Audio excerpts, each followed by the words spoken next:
What is going on? It's your boy CJ Goodfellow. We back with Motor City Sports Talk.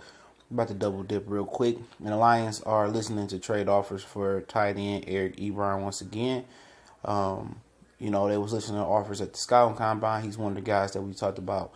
The Lions potentially could trade for some picks along with, trading Asa, along with trading, Mir Abdullah or Golden Tate.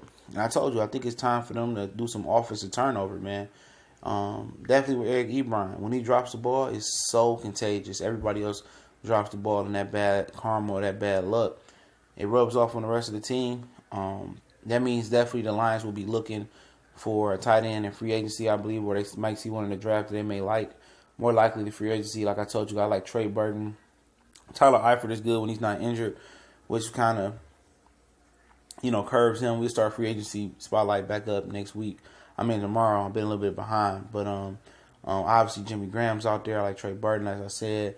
And there's a few good tight ends out there that can fill the void and do an absolutely better job than Eric Ebron, especially Jimmy Graham. I know a lot of people don't believe in Jimmy Graham no more. But obviously the Seahawks are challenged offensively.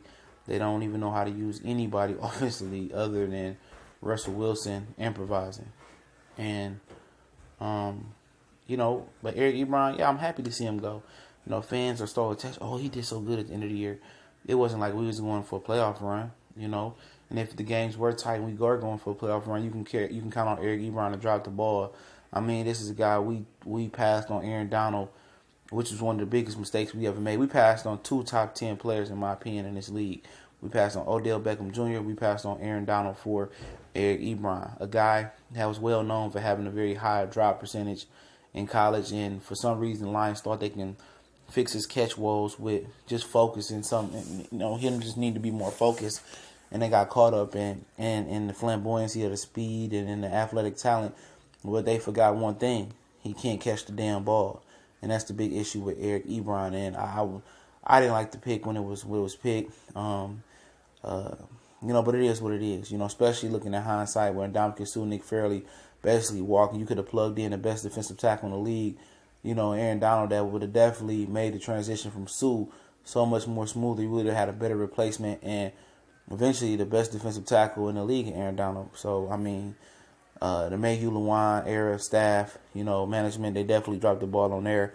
And I didn't see what they were seeing in Ebron. This dude could not catch the ball, but they made that pick within like a minute or two, and on the clock in the draft. And Bob Quinn wanted to give him one more shot, and he did. And it's time to cash in. We only have 5 picks. You can get a couple good picks for Ebron, maybe a third, maybe a fourth and a fifth or something like that, and get rid of him. I'm a promoter of getting rid of Golden Tate as well. He's not going to be worth the money next year. He's not a guy you're going to franchise. He's not a guy that's going to be a number 1 or 2 of your receiver. He's becoming an exclusive slot. And Jim Bob Cooter, he ain't feeding the slot like New England feeding the slot with Julian Edelman. And what they did with Wes Walker, they're not using Golden Tate in that manner. He see more sweeps than anything. And like I said, he's an unbelievable yak receiver. But at the end of the day, he's a small receiver that's just limited to the slot, who dropped a lot of balls as well, who fumbled and had a lot of fluky plays over the course of his career. And ever since not this past season, but 2 seasons ago when Calvin was gone, he just seemed like he just fucking gave up on the team. Nobody wanted to talk about how he gave up 2 years ago. And this year, he had lapses as well. He only had 3 100-yard games this year. And at the end of the day, you can plug in a slot, easily and find a slot in the draft. And, you got Kenny Galladay, you got Marvin Jones. You can find a slot. You can place, Eric Ebron. It's time for some turnover. You can't just keep doing the sanity, bank your head against the wall with the same players and expecting a different result. If it ain't Matthew Stafford, you're going to do some changeover in the offense and get rid of Ebron, get rid of Golden Tate, trade them for picks, get rid of Mir Abdullah, get some picks and bring in some fresh blood in and make it work. You can't just keep going in the season with the same primary pass catchers, the same primary ball runners. You got to switch something up, man. And hopefully they get a deal with Ebron. I'll be happy to see him go. I'm no fan of Eric Ebron. I don't like him. I can't stand him. He can't catch the ball. Never could. Not in college, high school, preschool, Pop Warner, Pal, wherever you played. He couldn't catch the ball. They should have made him a defensive end or something, but I'm happy. Can't wait till they trade him. He gone. Let's Motor City Sports Talk. We're going to talk about one more video today. We gone.